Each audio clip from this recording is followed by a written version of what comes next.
possible. And in the long run, I'm optimistic, but short run, I'm pessimistic.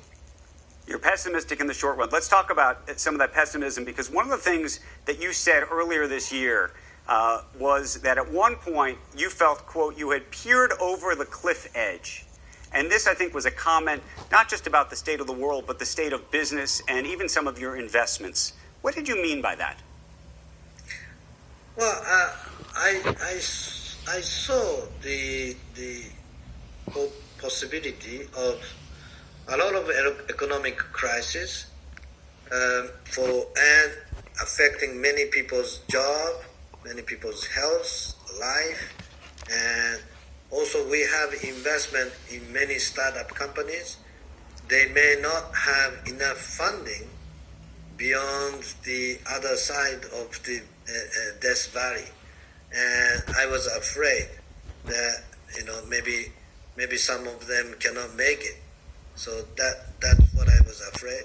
Regarding Softbank situation, we have enough funding, enough asset, but I thought the cash is very important in this kind of crisis. So I created a target, our internal own target of getting liquidity and the cash on hand. So I said we're going to create $41 billion, $42 billion of cash piling inside with liquidation of some of the asset. And we do the share buyback.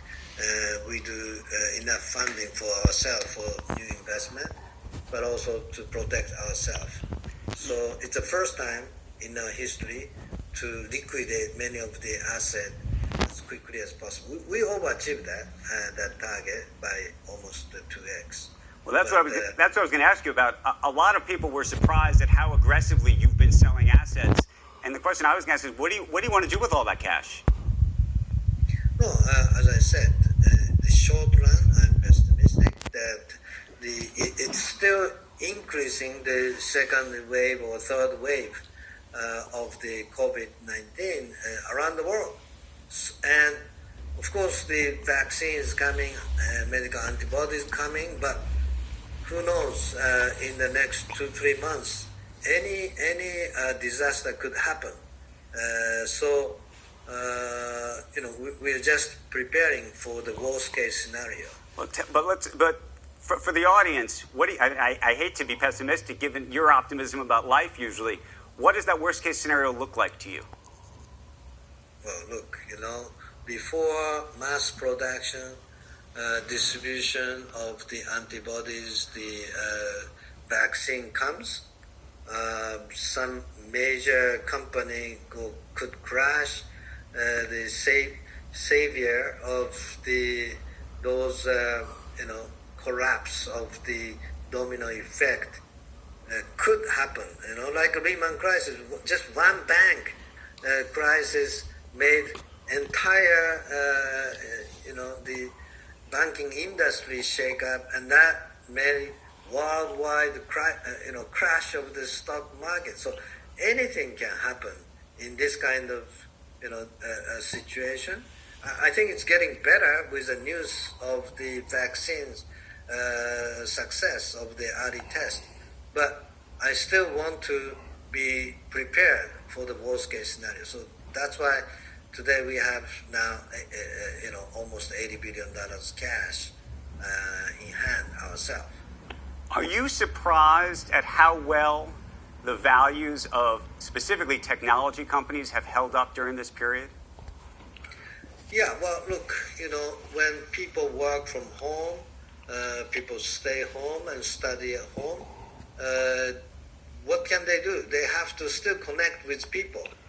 Like this, we have to have a video conference, we have to have the education online and business in online, the purchase of the product online.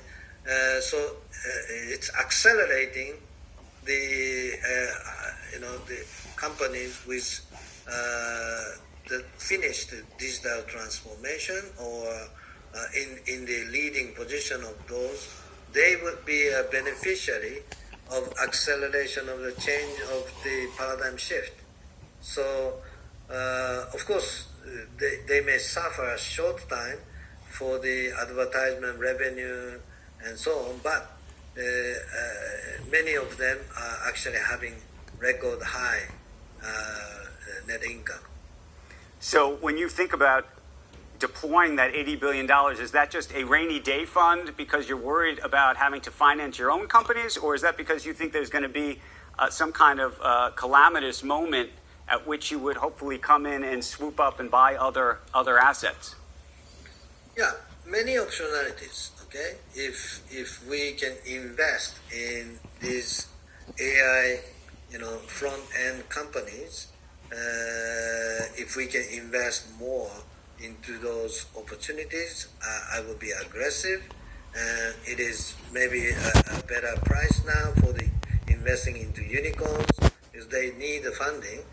And of course, if our share price drop down, I want to buy back our own shares much cheaper and much more ownership to myself because I'm a believer of our own company. In March, our share price dropped down, I think, almost 70%.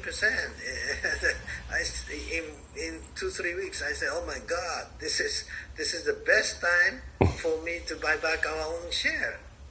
And our discount to our underlying asset went over 70%, like 75%. So I could buy our own company 1/4 the price of underlying asset. I said, "Oh my God, I should buy." So cash was the best thing that I could have for all kinds of optionalities. Masa, there were reports at one point that you were thinking of taking the company private. Is that still something you think about?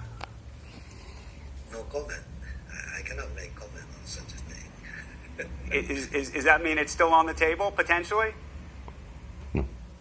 Well, no comment. Okay, let me try. You know what? I'm going to try a different tact on a different issue, but it's somewhat related. It's about taking a company private. That I was actually curious if you really today would have wanted to. About 2 years ago, I don't know if you remember when Elon Musk wanted to take his company private, and I think there was a moment at which you were thinking about trying to invest in it. In retrospect, do you think? I was once with a guy discussing with him, and if I had enough money, or if I had enough guts, or if I was smart enough, I should have invested in his idea, and I'm not smart enough, so I bang my head, How much do you?